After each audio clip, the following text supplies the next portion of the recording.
Kebayang nggak sih kalau ampas dari tanaman lavender yang wangi itu ternyata bisa jadi kunci buat menggantikan plastik dan bahan bakar fosil?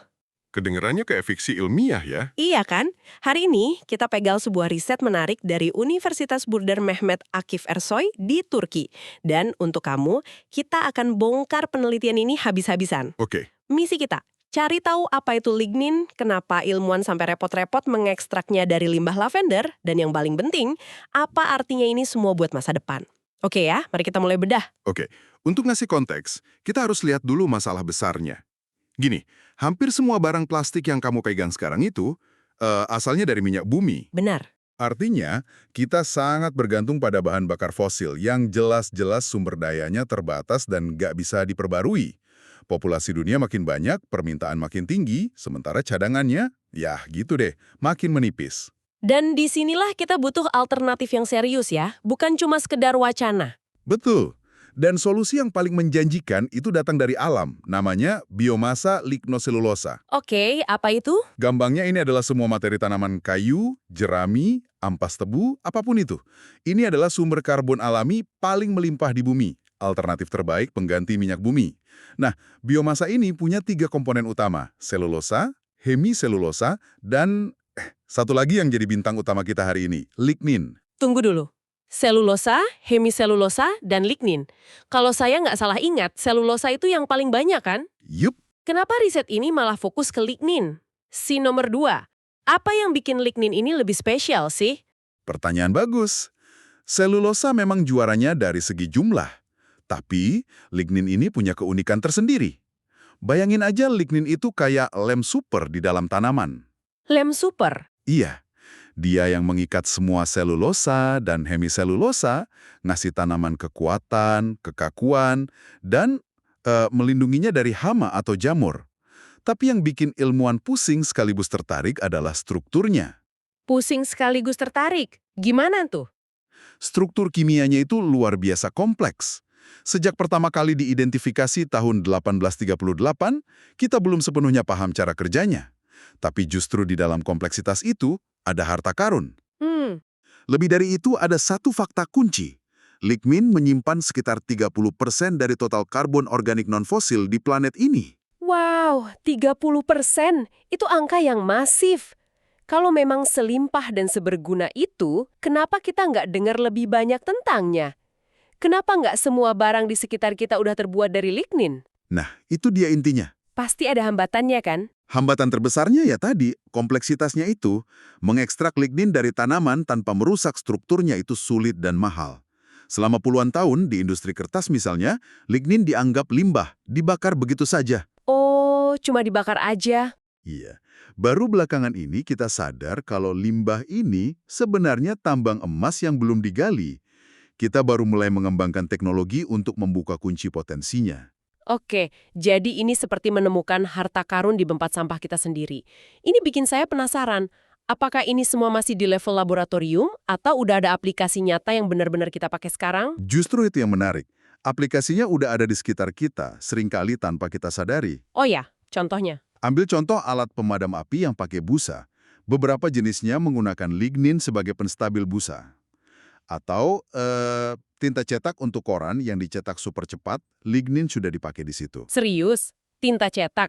Saya pikir ini cuma soal bioplastik. Oke, apalagi? Di industri konstruksi, lignin dipakai sebagai pengikat alami untuk insulasi bangunan dari wall kaca. Oke, Di industri otomotif, dipakai sebagai penguat pigmen hitam pada karet ban. Bahkan, di jalanan tanah, turunan lignin sering disemprotkan untuk menekan debu biar nggak beterbangan. tunggu. Dari semua yang disebut di sumber kita, ada satu yang bikin saya benar-benar kaget. Pakan hewan peliharaan. Maksudnya beneran, serat kayu ini dimasukkan ke makanan anjing atau kucing. Kedengerannya aneh banget. Kedengarannya memang begitu, tapi fungsinya sebagai serat makanan. Sama seperti manusia butuh serat dari sayuran kan? Hewan juga butuh. Dan studi yang dirujuk dalam sumber ini menunjukkan korelasi menarik. Asupan serat yang tinggi pada manusia itu berhubungan dengan insiden kanker usus besar yang lebih rendah. Jadi, ini bukan sekedar pengisi, tapi ada potensi manfaat kesehatannya juga. Luar biasa. Dari pemadam api sampai pencegah kanker. Dan ini baru yang sudah ada. Bagaimana dengan potensi masa depannya? Potensi masa depannya jauh lebih besar. Yang paling utama, tentu saja polimer yang bisa terurai secara hayati, alias bioplastik, Pasti. untuk menggantikan plastik kemasan sekali pakai. Lalu ada material komposit, di mana lignin dicampur dengan bahan lain untuk membuat suku cadang mobil yang lebih ringan dan kuat. Oh, menarik. Bahkan bisa jadi bahan baku untuk membuat vanilin. Ya, perasa vanila yang biasa kita pakai di kue, itu asalnya bisa dari lignin. Dan tentu saja, sebagai bioenergi. Kalau kita lihat gambaran besarnya, setiap aplikasi yang barusan kita bahas itu punya satu benang merah. Mengurangi ketergantungan kita pada minyak bumi. Tepat. Ini adalah contoh sempurna dari apa yang kita sebut ekonomi sirkular. Ekonomi sirkular. Kita nggak lagi mikir dalam jalur lurus, ambil sumber daya, buat produk, lalu buang. Tapi kita membuat lingkaran, ambil limbah dari satu industri, yaitu pertanian, dan mengubahnya jadi bahan baku berharga untuk industri lain. Ini bukan lagi daur ulang biasa, tapi upcycling. Oke, dengan semua kegunaan ini, jelas lignin ini berharga banget. Ini bikin saya makin penasaran dengan riset dari Turki itu. Bagaimana sebenarnya cara mereka memanen harta karun ini dari tumpukan ampas lavender? Pasti bukan sekedar direbus, kan? Tentu tidak. Prosesnya cukup sistematis dan terkontrol. Pertama, mereka ambil serat lavender kering. Ini sisa dari proses penyulingan minyak lavender yang biasanya ya cuma jadi sampah. Lalu serat kering itu diapakan? Serat itu kemudian direndam dalam larutan alkali. Dalam riset ini mereka mencoba dua jenis, natrium hidroksida atau NaOH dan kalium hidroksida, KOH. Oke. Dan mereka nggak cuma pakai satu takaran, tapi berbagai macam konsentrasi. Dari yang sangat encer, 0,5%, sampai yang cukup pekat, 15%. Mereka ingin tahu mana resep yang paling pas. Oke, jadi direndam pakai alkali. Tapi kenapa harus pakai penangas air ultrasonik segala? Nggak cukup direndam aja? Pertanyaan bagus. Bisa saja hanya direndam, tapi akan butuh waktu sangat lama dan hasilnya kurang maksimal.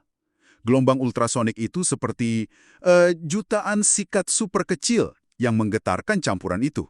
Ah, oke. Getaran ini membantu memecah dinding sel tanaman dengan lebih cepat dan efisien, sehingga lignin yang terperangkap di dalamnya bisa lebih mudah larut. Ini soal efisiensi. Masuk akal. Setelah proses itu selesai, apa langkah selanjutnya? Setelah itu, ampasnya dicuci bersih pakai air untuk menghilangkan sisa-sisa bahan kimia. Lalu, dikeringkan di dalam oven dengan suhu 80 derajat Celcius selama 2 hari penuh. Hasil akhirnya adalah bubuk lignin yang murni dan siap dianalisis. Oke. Inti dari metode ini adalah memecah ikatan kimia yang mengikat lignin di dalam tanaman, memisahkannya dari selulosa. Dan pertanyaan utamanya adalah, kondisi mana yang paling efisien untuk melakukan itu? Efisiensi jelas jadi kunci kalau mau diterapkan di skala industri. Oke, mereka sudah dapat ekstrak ligninnya. Tapi mereka nggak berhenti di situ. Mereka melakukan serangkaian tes canggih untuk benar-benar menginterogasi lignin hasil ekstraksi mereka. Nah, ini bagian yang paling krusial.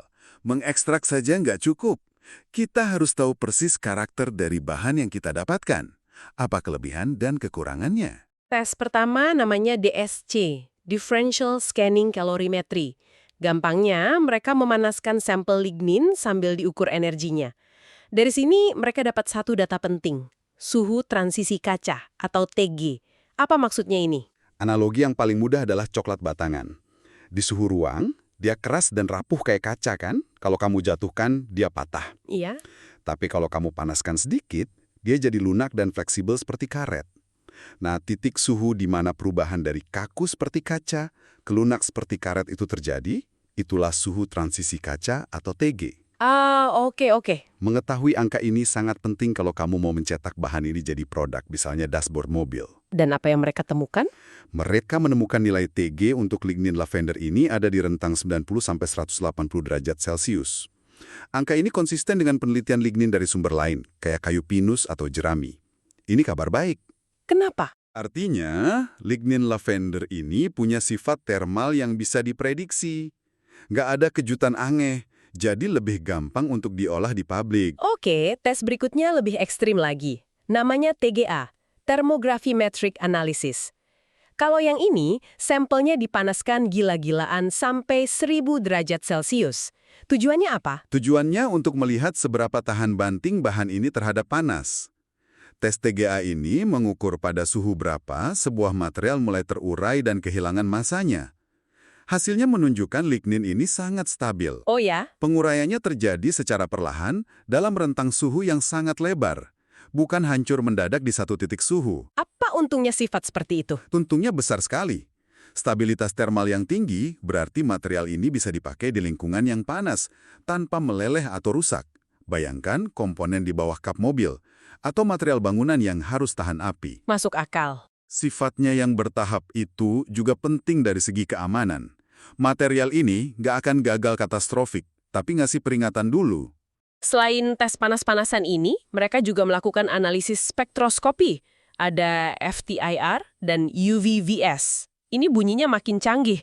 FTIR itu buat apa? Anggap saja FTIR itu seperti mengambil sidik jari kimia dari sebuah zat. Sidik jari kimia. Iya, setiap molekul punya ikatan kimia yang bergetar dengan cara yang unik saat disinari cahaya inframerah. Pola getaran ini menghasilkan spektrum yang khas, seperti sidik jari manusia.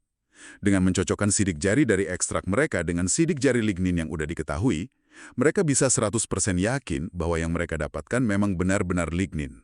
Jadi FTIR untuk memastikan identitasnya. Lalu yang terakhir UVVS. Apa gunanya ini? Kalau FTI itu untuk kualitas, UVVs lebih ke kuantitas. Berapa banyak? Lignin itu menyerap cahaya ultraviolet. Jadi, mereka bisa mengukur seberapa banyak cahaya UV yang diserap oleh larutan hasil ekstraksi. Semakin pekat warnanya, semakin banyak cahaya yang diserap, artinya semakin banyak lignin yang berhasil mereka tarik keluar. Disinilah mereka menemukan jawaban atas pertanyaan utama mereka. Nah, ini dia. Jadi, setelah semua proses dan tes rumit ini, apa resep rahasia yang mereka temukan? Resepnya ternyata cukup spesifik. Hasil ekstraksi lignin tertinggi didapat saat menggunakan konsentrasi alkali sebesar 2%. 2%? Iya, baik itu NaOH maupun KOH. Kalau konsentrasinya di bawah 2%, ekstraksinya kurang efisien. Kalau di atas 2%, hasilnya nggak nambah signifikan. Malah ada risiko merusak struktur ligninnya. Jadi 2% itu sweet spotnya. Dan antara dua bahan kimia itu, mana yang lebih unggul? KOH atau kalium hidroksida dengan konsentrasi 2% memberikan hasil yang sedikit lebih tinggi dibandingkan NaOH 2%. Jadi, kalau mau hasil paling maksimal, resepnya adalah KOH 2% dengan bantuan ultrasonik. Oke, jadi kalau kita simpulkan semuanya, riset ini membuktikan kalau limbah pertanian yang sering kita anggap sepele, kayak ampas lavender, ternyata bisa jadi sumber lignin yang sangat berkualitas. Betul. Dan dengan kombinasi berbagai teknik analisis canggih, kita nggak cuma bisa mengekstraknya, tapi kita bisa benar-benar paham karakternya, membuktikan potensinya sebagai pengganti material-material dari minyak bumi. Tepat sekali. Kombinasi teknik-teknik ini, DSC TGA FTIR, memberikan sebuah protokol yang lengkap untuk karakterisasi lignin. Ini bukan cuma latihan akademis. Ini adalah langkah penting untuk menciptakan standar dan kontrol kualitas. Oke. Kalau kita mau membuat produk komersial dari lignin, kita harus tahu persis bagaimana perilakunya.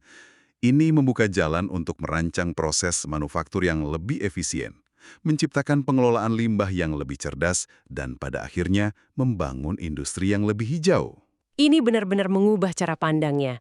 Kalau limbah lavender saja punya potensi sebesar ini, coba bayangkan apa lagi yang tersembunyi di tumpukan sampah pertanian di seluruh dunia.